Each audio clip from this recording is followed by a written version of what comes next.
बिस्मिल्लाहिर्रहमानिर्रहीम, अस्सलाम वालेकुम। आप सबका खैर मकदम है। आप देख रहे हैं प्रोग्राम स्पेशल रिपोर्ट में। हूं आपका मेज़बान मीर हिलाल हांजुरी। स्पेशल रिपोर्ट में सबसे पहले खेल और सियासत। यूं तो ये दो अलग अलग मैदान भी हैं, दो अलग अलग अल्फाज भी हैं, लेकिन जब हम जम्मू कश्मीर के अंदर इसको देखते हैं तो यहाँ खेल ज़्यादा सियासतदान ही खेलते हैं। और ये खेल कैसे खेला जा रहा है वो हम आज आपको तफसीलन बताएंगे। दरअसल जम्मू कश्मीर क्रिकेट एसोसिएशन इस वजह से बनाई गई थी कि यहाँ पर जो जम्मू कश्मीर के अंदर रहने वाले नौजवान लड़के हैं जो खेल कूद का शौक़ व ज़ौक़ रखते हैं, खेल कूद में हिस्सा लेते हैं, उन्हें अपना लोहा मनवाने के लिए एक प्लेटफॉर्म मिल जाए। और उसके बाद तरबियत से लेकर प्लेटफॉर्म, नेशनल से लेकर इंटरनेशनल प्लेटफॉर्म उन्हें मिल जाए। लेकिन वो प्लेटफॉर्म कभी भी यहाँ के खिलाड़ियों को नहीं मिला है। वजह यह है कि यहाँ सियासत ज़्यादा चलती आई है, और सियासत वो भी खेल में।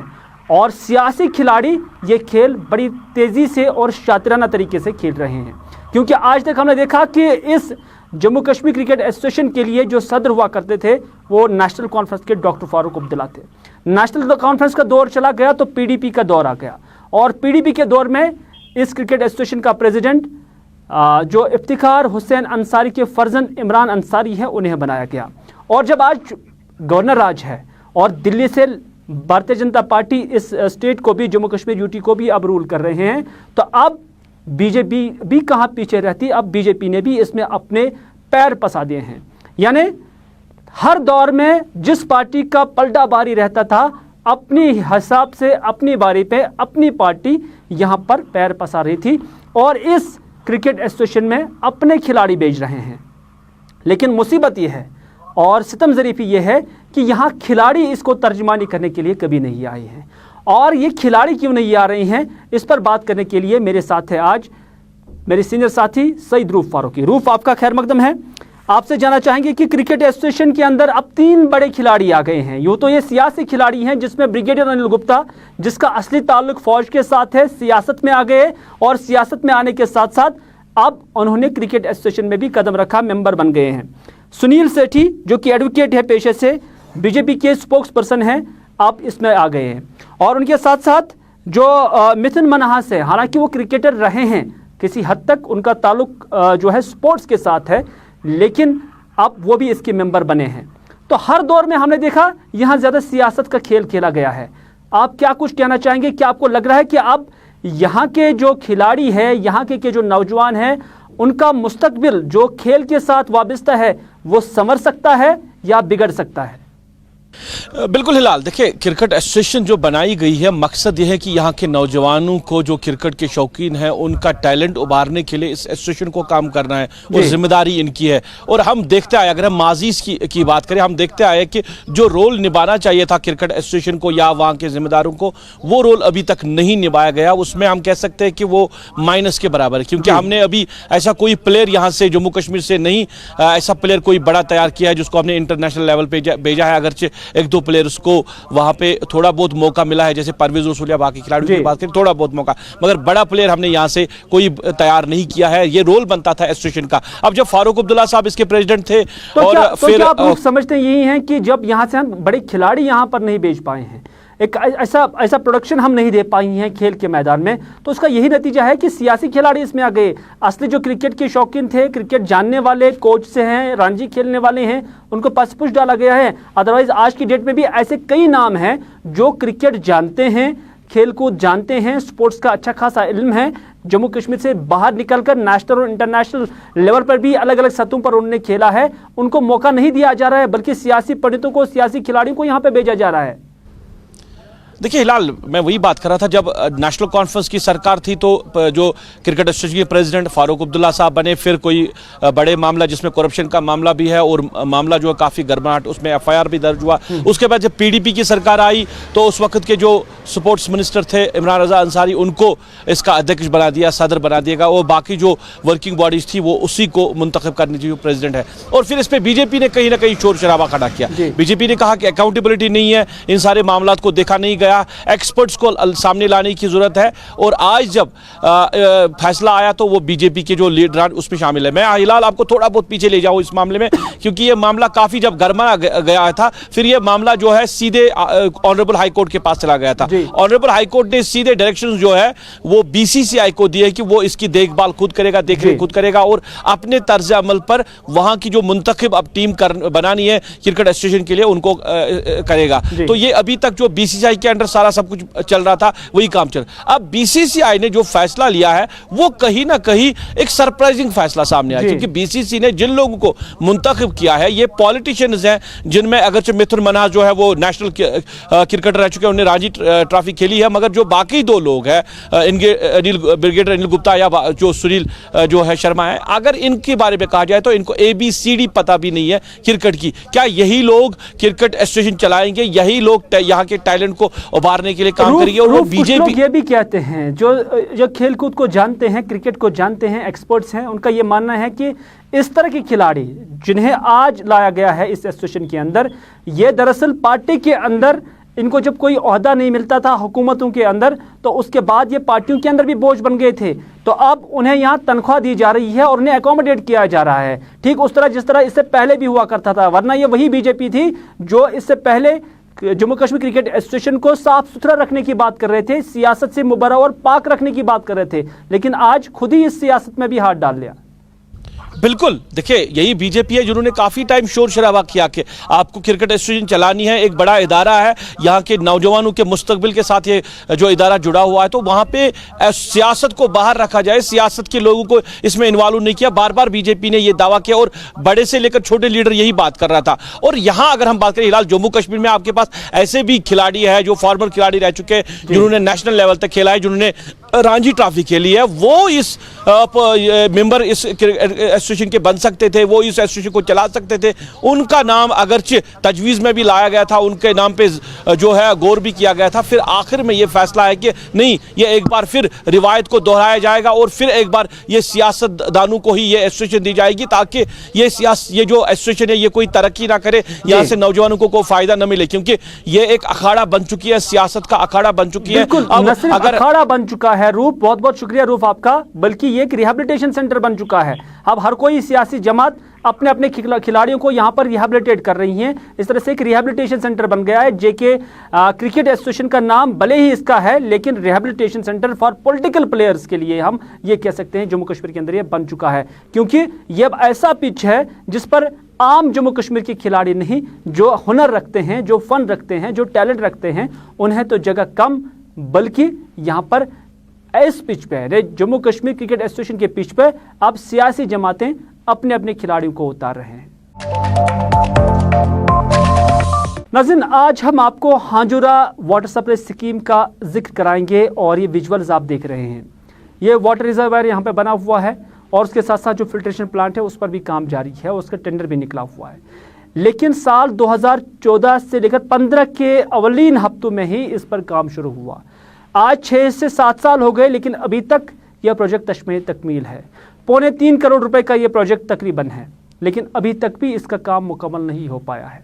दरअसल जब हम इस खबर की गहराई में गए तो पता चला कि इसका जो रिजर्वर है वो तैयार है और जो जल शक्ति डिपार्टमेंट, जिससे इससे पहले PHE डिपार्टमेंट कहा जाता था, उनकी जानब से इस पर काम तो शुरू किया गया, लेकिन सुस्त रफ्तारी से काम शुरू हुआ और अदम तवज्जो इसकी तरफ रही है, क्योंकि इस रिजर्वायर को लगभग 9 किलोमीटर का जो पाइप डालनी थी, 9 किलोमीटर वाली, तो उसमें लगभग 4.5 किलोमीटर के जो एरिया में पाइप डाली गई है, लेकिन जो मजीद 4.5 किलोमीटर पाइप डालनी थी उसमें लैतोलैल से काम लिया जा रहा है। हालांकि 10 महीने पहले उस काम के लिए भी टेंडर निकला है और कुछ लोगों का मानना है कि यहाँ जहाँ से पाइप डालनी थी तो वहाँ पर कुछ एरिया ऐसा आया जो डिस्प्यूट बनाया, यानी लोगों ने इजाज़त नहीं दी वहाँ से डालने की।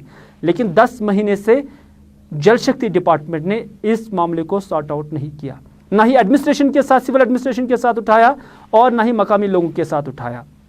नतीजा क्या हो सकता है? माना जा रहा है कि जो डिपार्टमेंट है वो चाहते हैं कि इसको डाइवर्जन दिया जाए, दूसरी जगह से ये पाइपें जो है बिछाई जाए, और हो सकता है कि वहाँ से प्रोजेक्ट कॉस्ट जो है वो बढ़ भी सकता है। तो क्या ये खजाने आमरा से ये पैसे खर्च करने हैं, या उससे पहले जो आपने प्लान बनाया था वो किसी काबिल नहीं था, वो सही नहीं था? इस हवाले से हम बात करेंगे, लेकिन पहले आप ये विजुअल्स देखिए।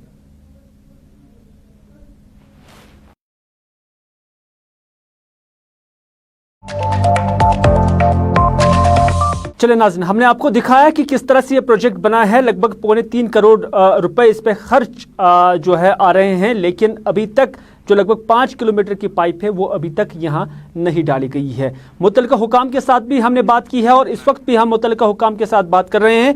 और इस वक्त AEE चाड़ूरा ज़हूर अहमद जो कि AEE हैं जल शक्ति डिपार्टमेंट के चाड़ूरा डिवीज़न को देख रहे हैं, वो हमारे साथ लाइन पे मौजूद है। ज़हूर साहब, आपका खैर मकदम है। जानना चाहेंगे कि 10 महीने पहले टेंडर आउट हुआ है ये लाइन, लेकिन अभी तक भी इस पर काम शुरू नहीं हुआ है, वजूहात क्या हो सकते हैं? जी, ऑलरेडी हमने इसमें 4.5 किलोमीटर, टोटल 9 किलोमीटर की पाइपलाइन लेंथ है। हिली एरियाज हैं, ये आपको पता है कि ब्रैनवार एरिया में कितना स्लाइड एरिया पोर्शन है। हमने भी वहां पर विजिट किया है 2-3 बार मैंने, और snow bound most of the time रहता है। ऑलरेडी 4.5 किलोमीटर की पाइपलाइन इस वक्त बिछी हुई है, तो मजीद हिली टेरेन में और 4 किलोमीटर के आसपास और पाइपलाइन लगानी है। जो और इसके 70% स्ट्रक्चर्स हैं, जो मजीद 4-4.5 किलोमीटर की लाइन अभी बिछानी है, उसके लिए 10 महीने पहले टेंडर हुआ है और अभी तक काम शुरू नहीं हुआ है। मैं उसी का रीज़न जानना चाहता हूँ, क्या वजह है कि आपकी अदम तवज्जो की वजह से, क्या आपका तवज्जो उसकी तरफ नहीं है, या आप मुनासिब नहीं समझते हैं कि जो मकामी लोग हैं उन्हें साफ पानी मैसर हो? नहीं, ऐसा कुछ नहीं है। ऑलरेडी स्ट्रक्चर्स बने हुए हैं उसके, और जब हम वहाँ पर गए तो थोड़ा जाबड़ एरिया में एक इलाका है, उसमें थोड़ा सा लोगों ने डिस्प्यूट डाल दिया जी। जिस वक्त उन्होंने कहा कि इस हमारे इलाके से इस पाइपलाइन का जो हमने रूट चुना था, तो वो कह रहे हैं उसको डाइवर्ट करो, दूसरे अलाइनमेंट में ले जाओ जी। तो वहाँ पर असल में हमने अब बाद में दूसरा ऑल्टरनेट सोचा कि हम दूसरी जगह पे, लेकिन वो थोड़ा डिफिकल्ट टेरेन है कि वो along the bank of the river चल रहा है, वो बहुत डीप, 40 फीट डीप है और उसमें अप डाउन्स हैं, जिसकी वजह। और ज़हूर साहब, जब डिस्प्यूट यहाँ पे पैदा हुआ और उसके बाद क्या आपने कंसर्न तहसीलदार की नोट्स में ये लाया, क्या आपने SDM की नोट्स में लाया, क्या आपने डिप्टी कमिश्नर की नोट्स में लाया? क्योंकि उसके बाद ये लॉ एंड ऑर्डर का मामला भी बन सकता था, लेकिन आपने अभी तक उनके साथ ये मामला नहीं उठाया है। नहीं, हम उनको साथ असल में ऑल्टरनेट रूट भी देख रहे हैं, और हमने अभी इतना हतमी फैसला नहीं किया था कि उनको भी कॉन्फिडेंस में लेंगे, पब्लिक को भी, कि उनको समझना है। यहाँ ऑल्टरनेट देखने की क्या जरूरत थी, बल्कि जो आपने पहले से ही प्लान बनाया हुआ था उसको एग्जीक्यूट करने के हवाले से जो कुछ मजीद कोशिशें आपकी करनी चाहिए थी, वो क्यों नहीं की है? अगर आप उसका ऑल्टरनेट देखेंगे तो उस पर हो सकता है कि ज्यादा खर्चा भी लग सकता है, तो नहीं, जरूरी नहीं है। दैट इज व्हाट, दोनों चीजें जरूरी नहीं है कि ज्यादा खर्चा हो सकता है। हमें देखना है कि ऑल्टरनेट रूट मत, इससे अगर वो लोग कह रहे हैं उनको भी हमें नाराज नहीं करना है। अगर उनका कुछ लैंड में प्रॉब्लम हो रही है, उनको किसी मकान इफेक्ट हो रहे हैं जिनके नजदीक वो चल रही थी पाइपलाइन, जिसकी वजह से वो असल में कह रहे थे। ये भी हो सकता है, इसका भी जवाब है। इसी वजह से मैं चाहता था कि पहला प्लान बनाया, तो फिर क्या आप समझते हैं कि जो आपके कंसर्न जो वहां पर गए हुए थे ऑफिसर, जो भी गया, और मेरी एब्सेंस में मेरा AEE दूसरा, मैं पीछे कोविड उस टाइम था, तो वो उन्होंने विजिट भी किया, मैंने भी खुद 2-3 बार उधर विजिट किया। तो वी वांटेड कि पीपल के उनका भी नुकसान ना हो किसी तरह से, या जो उनके अप्रीहेंशंस हैं उनको भी टैकल। वहाँ पर सड़क मतलब स्लाइड होती हैं, वहाँ क्रैक्स भी बहुत जगह पर सड़कों पे आपने देखा होगा कि जो पुरानी एग्जिस्टिंग लाइन है, बिल्कुल वो भी वहाँ पर पड़े थे, और हमने उस लाइन को अब उस तरह से लगाया ताकि वहाँ पर स्लाइड करने की कोशिश, मतलब प्रॉब्लम ना हो जाए। मामले को सॉर्ट आउट करने में 10 महीने नहीं लगने चाहिए थे। ये पब्लिक का मामला है, पब्लिक जो है नासा पानी पी रहे हैं, बेबू पानी पी रहे हैं, बेरंग पानी पी रहे हैं, उस पर जो है लोग ये ऐसा पानी पीने के लिए मजबूर है, लेकिन प्रायोरिटी आपने नहीं बनाई है। अभी इसका स्टेटस क्या है, कब तक इस पर काम शुरू हो सकता है? नहीं, इमीडिएटली कॉन्ट्रैक्टर को मैंने 2-3 बार बुलाया है, और उसको मैं आज भी फोन किया हूँ। We will call him tomorrow here and we will sort out the matter. इंशाल्लाह जल्दी कोशिश हो जाएगी, एक्सपर्टाइट इस पर काम करेंगे, डोंट वरी। इसमें मतलब हमारी तरफ से पूरी कोशिश होगी कि इनफैक्ट असल में बीच में मेरे इलेक्शन ड्यूटी 1 महीने से ज़्यादा थी, विंटर था और हार्श विंटर था इस साल, जिसकी वजह से स्नो बाउंड ये इलाका रहता था, तो प्रीवियसली उस वक्त विंटर में हमने पाइपलाइन को नहीं बिछा सके। तो क्या आप और इमीडिएटली कोरोना वायरस में ही could not travel to outside, क्योंकि पाइप जो लानी है वो आउटसाइड UT लानी है जी। तो जिसकी वजह से वो कॉन्ट्रैक्टर कह रहा था he was not in a position to travel due to lockdown, he was not in a position to travel outside and now आप सारी चीजें जोर साहब कॉन्ट्रैक्टर के साथ मेरी बात भी हुई है। उनका मानना है कि जब से डिस्प्यूट बना है और उसके बाद जो डिपार्टमेंट को कवरी उठानी चाहिए थी, जो डिपार्टमेंट को इनिशिएटिव उठाने चाहिए थे, उनकी जनब से लेतो लेर से काम लिया गया है। उनका मानना है कि जो उस वक्त एस्टिमेट दिया गया था मार्केट एस्केलेशन ऊपर नीचे होती रहती है, उसमें तो किसी का बस नहीं है, किसी के मार्केट में क्या होता है क्या नहीं होता है। This is part of the life. Market में इन्फ्लेशन है, एस्केलेशन है। तो अब क्या यही तवक्का करेंगे लोग, मकामी लोग, कि अब बहुत जल्द इस पे काम शुरू हो जाएगा? बेशक और कॉन्ट्रैक्टर को हमने कॉल भी किया है एंड हिज मदर वाज, मतलब उनका फादर की डेथ हुई रिसेंटली, तो जिसकी वजह से he was not in a position to come here. लेकिन अब मैंने उसको फोन भी 2-3 बार किया है, अब he is coming tomorrow again here. So हम चाहते हैं कि इसको जल्दी काम स्टार्ट करवा देंगे। जोर साहब बहुत बहुत शुक्रिया, और हम भी उम्मीद करते हैं कि बहुत जल्द इस फिल्ट्रेशन प्लांट पर, इस स्कीम पर, और जो पाइपलाइन बाकी मानदा काम उसका है उस पर काम शुरू हो जाएगा। आपका बहुत बहुत शुक्रिया पूरा वक्त देने के लिए। नाज़रीन, बात करते हैं कुलगाम काजीगुंड के ऋषिपुरा से दर्दगुंड इलाके की, क्योंकि इस इलाके में आज 21वीं सदी में भी मकामी लोगों के मुताबिक रोड कनेक्टिविटी नहीं है। सरकार ने महकमा रूरल डेवलपमेंट भी बनाया था, मनरेगा स्कीम भी चलाए थे, और इन स्कीमों के ज़रिए और इस डिपार्टमेंट के ज़रिए दूर दराज इलाकों तक रास्ते बनाने की बात कही गई थी। लेकिन ये इलाका अभी भी रोड कनेक्टिविटी से महरूम ही है। 21वीं सदी चल रही है और आज हम मार्स और न जाने कहाँ पर अपनी ज़मीन तलाश कर रहे हैं, अपनी जगह तलाश कर रहे हैं, लेकिन ये इलाका है कि यहाँ अभी तक सड़क भी नसीब नहीं है। मकामी लोग क्या कह रहे हैं, आइए आपकी खिदमत में पेश करते हैं। आज तक हमें हर किसी ने अंधेरे में, गवर्नमेंट ने, हुकूमत ने, पंच लेकर सरपंच तक ने अंधेरे में रखा है। हमारी सुनाई आज तक किसी ने ना तो सुनी, और हम दर की ठोकरें हर मुलाजिम के पास, हर सरपंच पंच के पास गए, लेकिन किसी ने हमारी सुनाई नहीं की। ये पहला मौका है कि गुलिस्तान न्यूज़ के हम शुक्रगुजार हैं जो आज हमारी आवाज बाहर गवर्नमेंट को, हुकूमत को पहुंचाएगी, अवाम को पहुंचाएगी, हुकाम को पहुंचाएगी। और ये हमारी खुशकिस्मती है कि हमें आपको बुलाया और हमारी आवाज बाहर, जो पिछले आज से 100 साल से पहले जो लोग यहाँ बस रहे थे वो जिंदगी बसर गुजर कर रहे हैं यहाँ, और आज तक हमारी सुनाई किसी ने नहीं सुनी, तो न ही कोई सुनता है। हमने यहाँ सर एक रास्ता हलशीरी के जरिए बनाया, उसके बीच में नाला आ गया, वो हमने गोरू के लिए बनाया।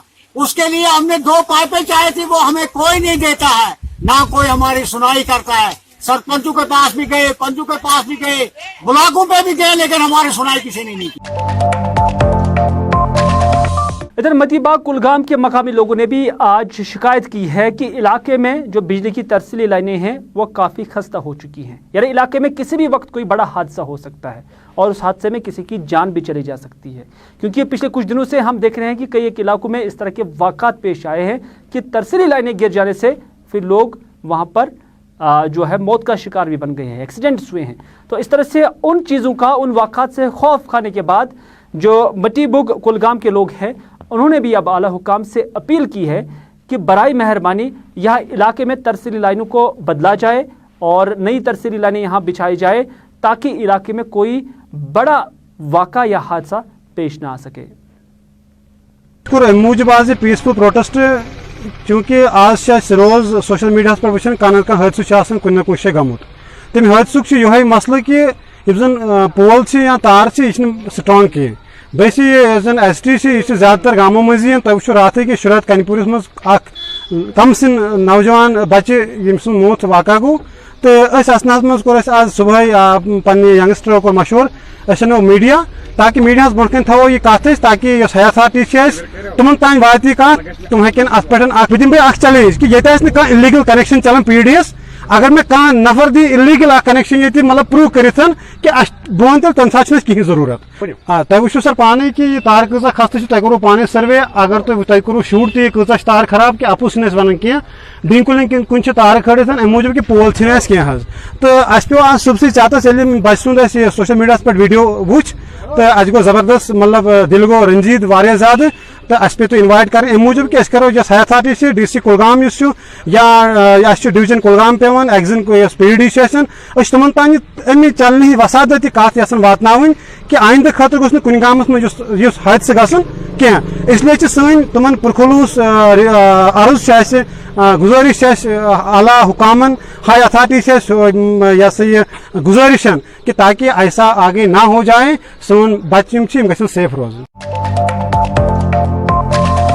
नाज़रीन, आप जानते हैं कि प्राइम मिनिस्टर आवास योजना के तहत ये दावा किया जा रहा है कि जो लोग गरीब हैं और मुस्तहिक है, जिनकी आमदनी बहुत कम है, जिनकी हालत बहुत ख़राब है, बहुत कमज़ोर है, उनके लिए घर बनाए जा रहे हैं। प्रधानमंत्री से लेकर जम्मू कश्मीर में डिप्टी कमिश्नर तक, हर डिस्ट्रिक्ट का डिप्टी कमिश्नर तक ये दावा करते हुए आज थकते नहीं हैं कि ये स्कीम गरीबों के लिए है। लेकिन वसीम जो हमारे डोडा से नुमाइंदे हैं, वो डिप्टी कमिश्नर ऑफिस डोडा के बाहर थे कि उन्होंने अचानक एक अपाहिज इंसान को इस दफ्तर में आते हुए देखा। उसके साथ हम कलाम हुए और पता चला कि वो एक बरस से यहाँ इस ऑफिस के चक्कर काट रहे हैं। 4 अफराद पर मुश्तमिल उनका घर है। मोहम्मद अकरम नाम इनका है और ये मंगोटा मरमट डोडा का रहने वाला है। पता चलता है कि 1 साल से वो इस दफ्तर के चक्कर काट रहे हैं इस मकसद के लिए कि प्रधानमंत्री की जानिब से जो प्राइम मिनिस्टर आवास योजना है, जिसके तहत गरीब लोगों के घर बनाए जाते हैं, उस स्कीम के तहत इसे भी एक घर बना के दिया जाए या उसके घर की मरम्मत की जा सके ताकि वो भी ठीक तरह से उस घर में रह सके। क्योंकि घर में कोई जो ज़रिए आमदनी है वो कोई नहीं है, छोटे छोटे बच्चे हैं, बल्कि मोहम्मद अकरम खुद पेंशनर है, यानी वो पेंशन हासिल कर रहे हैं, वो भी सोशल वेलफेयर डिपार्टमेंट का 1000 रुपये जिस पर उसका घर चलता है। तो उसके बाद घर कैसे बनेगा आपकी ज़ेर नज़र भी है और हम भी जानते हैं। लेकिन इस अपाहिज इंसान के साथ जब कोई डिप्टी कमिश्नर का ऑफिस इस तरह का रवैया इख्तियार करे कि उन्हें आर भी ना आ जाए और उन्हें कोई हमदर्दी भी ना आ जाए और इस मुस्तहिक इंसान को समझने के बावजूद जब उससे समझा ना जाए, तो आप उम्मीद क्या कर सकते हैं? डिज़ास्टर नहीं आ जाएंगे तो फिर क्या आ सकते हैं? मोहम्मद अकरम के साथ हमारे साथी वसीम ने डोडा से बात की। उन्होंने क्या कहा, आइए आप भी सुनिए। DC ऑफिस इसलिए आ रहे थे कि 2020 से मैं वहाँ सरपंच को JRS को बोलता था मुझे मकान का केस चाहिए। 2020 में बोलने लगे, इस दफ़ा ये चढ़ गया 2021 में तेरा मकान का केस चढ़ाएंगे। उसके बाद जब 2021 की लिस्ट आई तो उसमें मेरा नाम नहीं निकला। तो मैंने बोला उनको वो मेरा मकान का केस क्यों नहीं चढ़ा? वो कहते हैं SEC ID आपकी रिजेक्ट हो गई है। अगर उन लोगों की रिजेक्ट हो नहीं हुई तो हमारी गरीब हैंडीकैप लंगड़े की कैसे हुई वो रिजेक्ट? किसने काटी? वो उन लोगों ने काटी जिन्होंने वहाँ चढ़ाई थी। अगर SEC ID काटी भी तो वो चढ़ानी किसने? वो उनका काम है चढ़ाना, मेरा मत है। यहाँ मैं रोज़ाना दफ्तर में मत आता। जब अभी तक मैंने उनको पूछा वो कहते हैं आगे से यही। मैं कल उठा सुबह तो आया यहाँ, मैंने एप्लीकेशन लिखी। यानी कि बहानेबाजी मारते थे? हाँ, बहानाबाजी है। तो उधर से मैं आया, मुझे तहसीलदार ऑफिस में काम था थोड़ा सा, उधर गया, उधर से आया, एप्लीकेशन लिख के 1 बजे चला गया मैं DC ऑफिस। जब DC ऑफिस अंदर गया तो वहाँ बोलते हैं DC अभी बैठा नहीं है, तो वो आएगा तो फिर। DC साहब मेरे सामने आए तो मैं वहाँ बैठा था तो वो मीटिंग में चला गया। मैंने बोला अभी मीटिंग ख़त्म होगी, थोड़ी देर में होगी 5 बजे तक।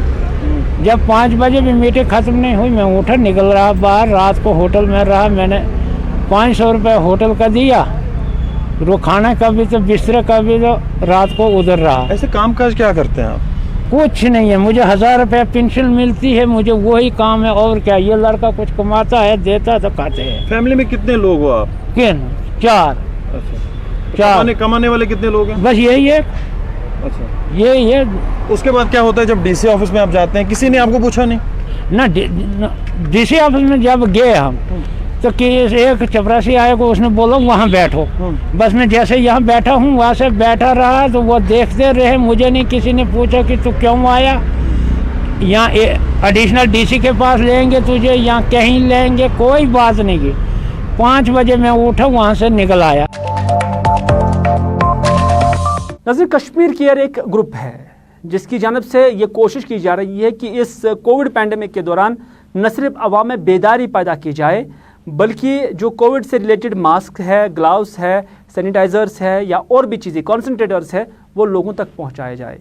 इस हवाले से आज सब डिस्ट्रिक्ट हॉस्पिटल कुलगाम के अंदर भी इस कश्मीर केयर की जानब से एक तकरीब का अहतमाम हुआ, जिसमें जो डॉक्टर समीना बासु यहाँ पर मौजूद थी और उन्होंने भी लोगों के दरमियान जो है रहकर न सिर्फ मालूमात कोविड के हवाले से लोगों को पेश की, बल्कि जो कुछ चीज़ें यहाँ रखी गई थी जिसमें मास्क है, हैंड ग्लव्स है, सैनिटाइजर्स हैं और बाकी चीज़ें हैं, वो भी अवाम में तकसीम किए। देखिए, हमारा जो आज का प्रोग्राम है ये है डिस्ट्रिक्ट कुलगाम हॉस्पिटल में हम आए हैं कोविड ड्राइव, ये कश्मीर केयर कोविड ड्राइव है। इसमें हमारा जो मेन मरकज़ है और मेन जो हमारा इनिशिएटिव है that is to provide care for those who are working against this covid. इस हॉस्पिटल में जो डॉक्टर्स हैं, पैरामेडिकल है और द नर्सेज हैं, द पेशेंट्स जो एडमिटेड हैं, उनके जो अटेंडेंट्स हैं, ये सब इन सब को हम एनक्लोज करना चाहते हैं। इसके तहत एक हम टूल किट प्रोवाइड कर रहे हैं। उस टूल किट में हमने सैनिटाइजर्स, पीपीईज, मास्क, N95 और पल्स ऑक्सीमीटर्स दिए हैं ताकि ये हर कोई यहाँ इस्तेमाल कर सकते। एक तो इससे प्रिवेंशन होगा इस ट्रांसमिशन ऑफ वायरस का, दूसरा ये है उनको ये चीज़ें मुहैया करके इस्तेमाल करके वो अपने को और अपनी फैमिलीज़ को बचा सकें।